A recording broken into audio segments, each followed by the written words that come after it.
Hello everyone, a great welcome to my channel. I am Poonam Dua and today we are going to cover some questions that can be expected in the upcoming examination of Paper 3 Functional Skills in Language and Literature for Lucknow University. The exam is to be conducted on upcoming Monday.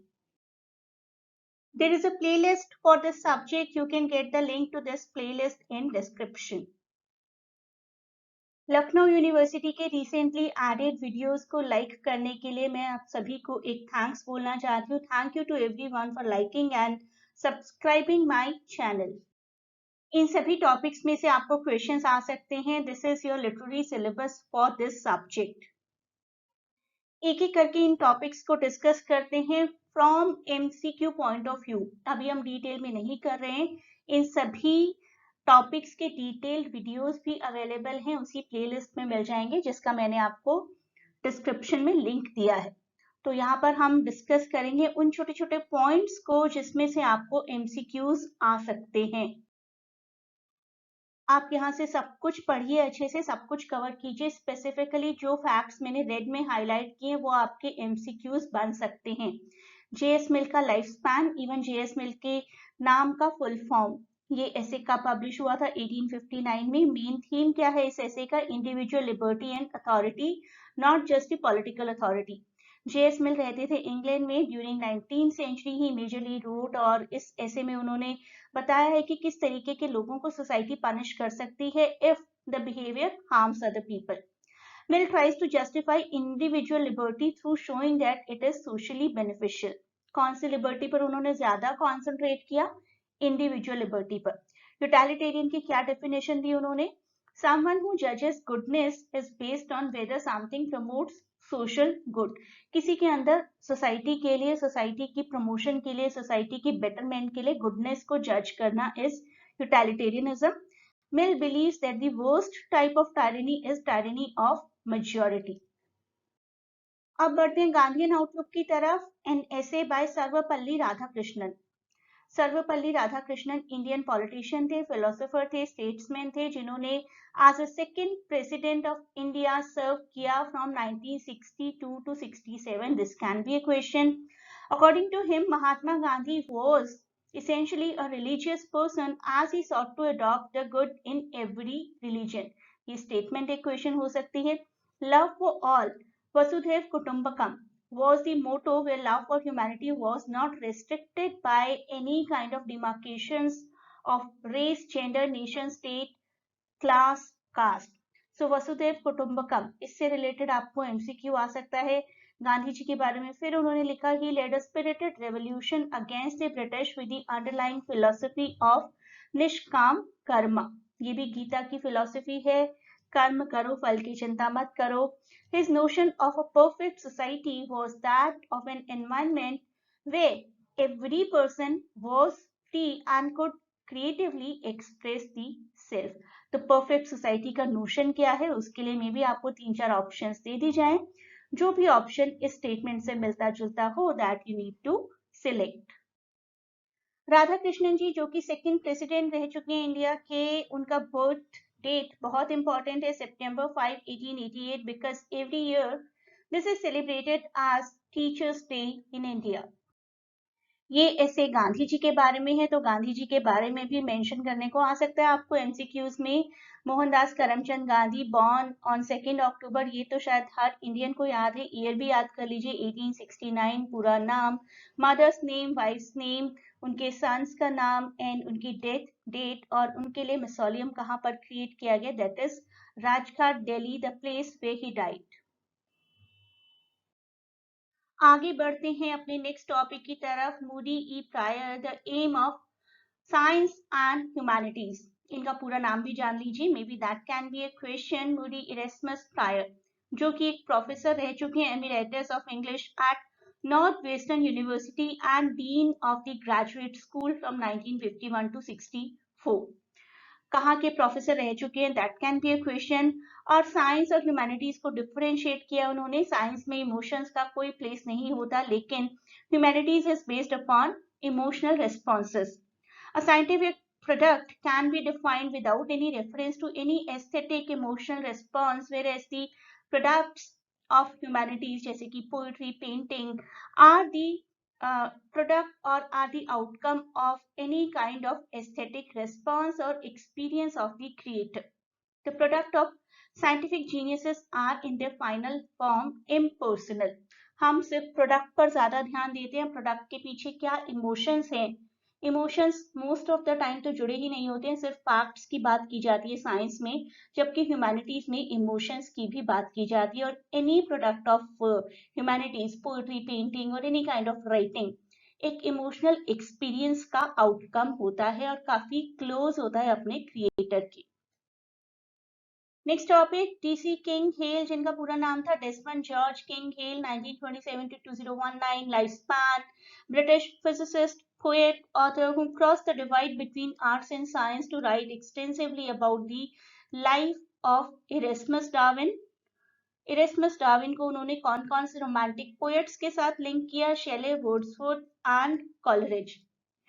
King हेले refined the estimate of Earth's pear shape. Earth pear shape की है instead of proper round, जिसको उन्होंने बहुत refine किया by telling that a 45 meter difference is there between north and south pole radii.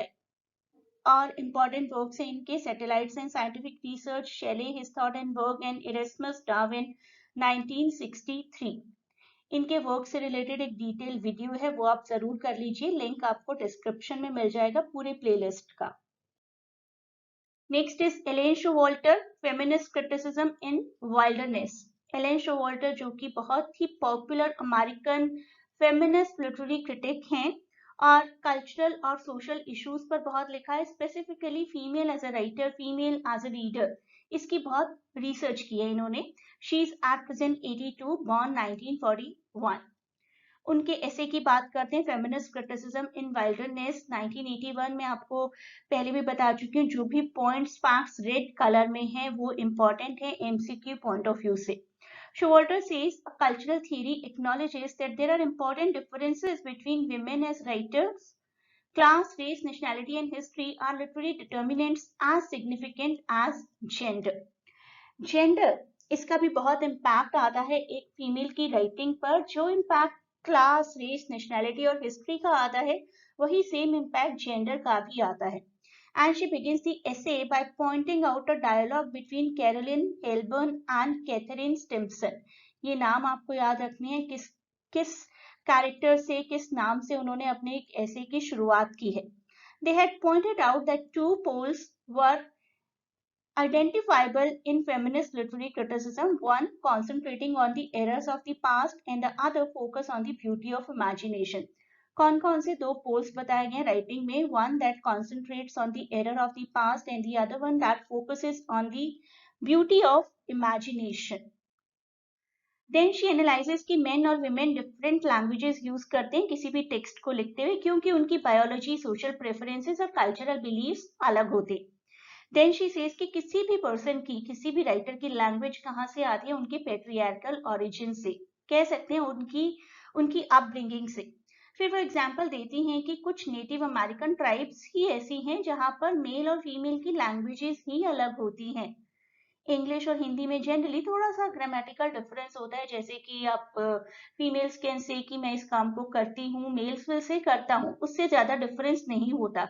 लेकिन कुछ native American tribes हैं जिनके बारे में वो कहती हैं कि वोकैबुलरी ही डिफरेंट होती है, to be used by male, to be used by female. She concludes by stressing the fact that women need to be provided greater access to the language to be able to clearly express themselves. This should be the major task of feminist criticism. Females को language पर अपना hold थोड़ा सा अच्छा बनाना होगा, ये ना सोचे कभी भी कि ये वर्ड्स या ये पर्टिकुलर फ्रेज तो मेल्स पर सूट करेगा, फीमेल्स पर सूट नहीं करेगा. So without thinking, be neutral and keep on writing. अब बात करते हैं वंदना शिवाजी की, जिन्होंने एम्पावरिंग वुमेन नाम का ब्यूटीफुल टेक्स्ट लिखा है. She was born 1952, birth year याद रखना है. Shiva plays a major role in global eco feminist movement. कौन सी मूवमेंट से जुड़ी रही है? इको फेमिनिस्ट मूवमेंट, जिसमें हम अपने एनवायरमेंट को सेव करने की भी बात करते हैं. फीमेल्स का उसमें कितना कंट्रीब्यूशन होना चाहिए, इक्वालिटी होनी चाहिए, उसकी भी बात करते हैं। According to her 2004 article empowering women, उन्होंने इको फेमिनिज्म के बारे में बात की है। In the essay Empowering Women, she talks about the impact of reduction in the participation of women in agricultural and economic activities. Females का contribution reduce हो रहा है या फिर इक्वल नहीं है, रेशियो बहुत ही खराब है. This is what she says. And then she says Punjab is the bread basket of India and the focus of green revolution. Punjab जो है वो पूरे इंडिया के लिए एक तरीके से फूड प्रोवाइड करता है और फोकस होना चाहिए ग्रीन रेवोल्यूशन का, लेकिन वहां पर भी फीमेल्स का इक्वल पार्टिसिपेशन नहीं है एग्रीकल्चरल या इकोनॉमिक एक्टिविटीज में. The women have now become an economic burden as they no longer are able to lend a helping hand in the farming. Female feticides क्यों होते हैं, यही इसी बात का एक बहुत बड़ा और लॉजिकल रीजन देती हैं कि जब फीमेल से इकोनॉमिक एक्टिविटीज में कंट्रीब्यूशन ही एक्सपेक्ट नहीं होगा, एग्रीकल्चरल एक्टिविटीज में ही कंट्रीब्यूशन एक्सपेक्ट नहीं होगा, तो उनके पेरेंट्स क्या करेंगे, जैसे ही वो पैदा होती हैं they will be considered a burden and then female feticide happens. Ecofeminism is a movement that sees a connection between the exploitation and degradation of the natural world and the subordination and oppression of women. Females की भी बात हो जाती है और environment की भी बात हो जाती है. It emerged in mid 1970s alongside second wave feminism and the green movement. और भी कुछ पॉइंट्स हैं इनके बारे में जो आपको याद रखने हैं. In 1982 she founded the Research Foundation for Science, Technology and Ecology. And she is best known as a critique of Asia's green revolution and international effort. ये एक इंटरनेशनल लेवल का एफर्ट था, not only of India, not only of Asia, जिसमें 1960s में food production को increase करने के steps लिए गए थे, specifically in less developed countries. और एक मोमेंट इनका शुरू किया है नवधान्या. Navadanya is an Indian-based non-governmental organization which promotes biodiversity conservation, biodiversity, organic farming and rights of the farmers and the process of seed saving. नवधान्या की फाउंडर हैं, one of the founders और बहुत ही पॉपुलर मेंबर हैं Vandana Shiva. Navdanya began in 1984 as a program of research foundation for science, technology and ecology. इसका full form आ सकता है आपको RFSTE. ये सभी टॉपिक्स आपको डिटेल में भी मिल जाएंगे, प्लेलिस्ट का लिंक डिस्क्रिप्शन में है. इसके अलावा आपको ग्रामेटिकल लेवल पर भी प्रिपरेशन करनी है. Remedial English grammar, part of speech, prepositions, transformation, question tags, common errors, word formation, idioms and phrases, common expressions of foreign languages used in English and vocabulary building and use of dictionary. ये सब कुछ भी आपको cover करना है grammatical level पर. I hope you enjoyed the session. इस video को 2-3 बार देखिए, आपको काफी हेल्प मिलेगी अपने अपकमिंग एग्जामिनेशन में.